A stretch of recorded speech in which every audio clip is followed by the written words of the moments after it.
One of the very interesting little bits of evidence that are found in the Book of Mormon, they're found by the dozens and dozens and dozens. I know critics like to pretend like if it's not archaeology, it's not valid. But that's not accurate at all either. In the Echoes and Evidences of the Book of Mormon put out by Farms, you can get this at the Neil A. Maxwell Institute. Most of this material is now online, I believe. 2002. John Twetnus talks about something interesting about the execution of Zemnariah. John Welch and some of his law students discussed the executions of Laban and Zemnariah in terms of Jewish law. Now this is interesting because what was known about Jewish law in New York City in Joseph Smith's day is simply not reflected in the Book of Mormon in any manner that we can find yet. But when we go back to the ancient Jewish law, we find this. Very interesting.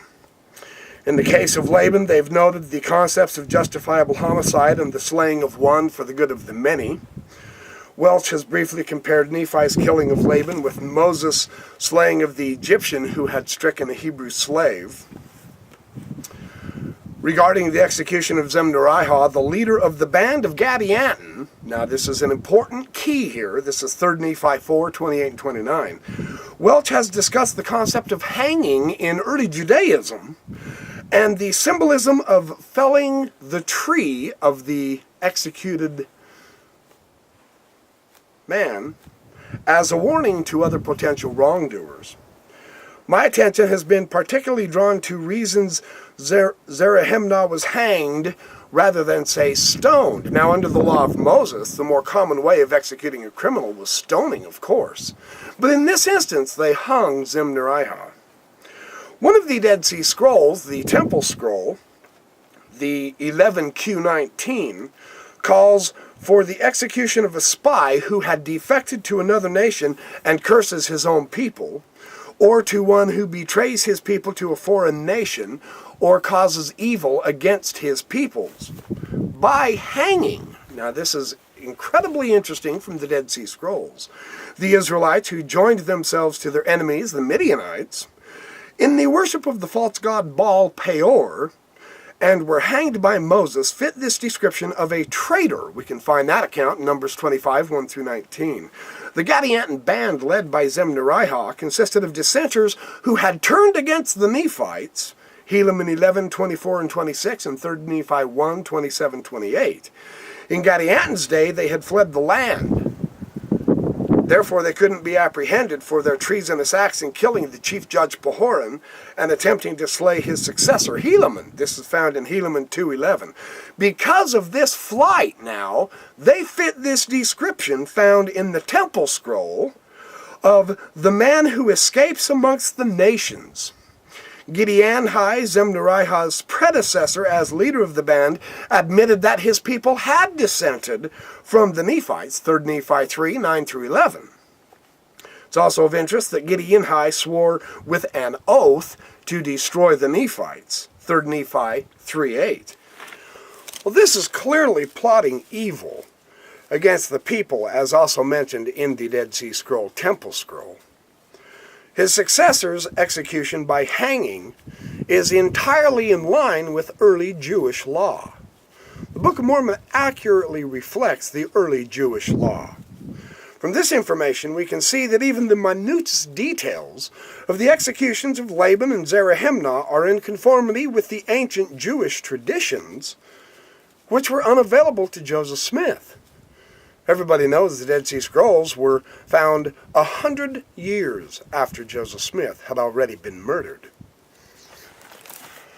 Another interesting aspect of this brought out by John Welch in the book Re-Exploring the Book of Mormon. This was put out by Deseret and the Foundation for Ancient Research and Mormon Studies in 1992 now. It's been quite a while ago. After the Nephites had chopped down the tree on which Zarahemnah had been executed, they all cried out with one voice for God to protect them.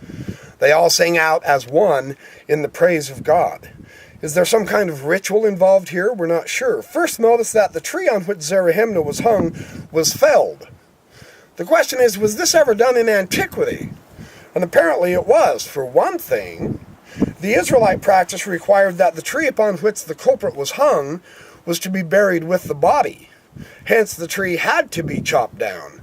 Since the rabbis understood that this burial should take place immediately, the Talmud recommends hanging the culprit on a pre-cut tree or a post, so that in the words of Maimonides, no felling is necessary. Second, consider why the tree was chopped down and buried, as Maimonides explained, in order that it should not serve as a sad reminder, people saying, this is the tree on which so-and-so was hanged. In this way, the tree became associated with the person being executed.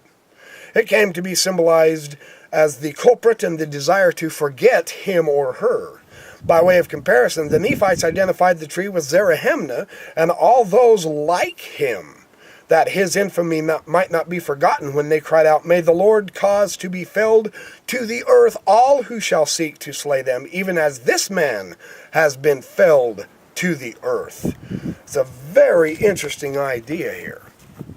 The minute details, the connection with the ancient Jewish law in the Book of Mormon indicates that this is an authentic text. Nothing in the ancient Jewish law refutes the Book of Mormon or shows that the manner of execution of Zemnariah was incorrectly done. So that's a point in its favor.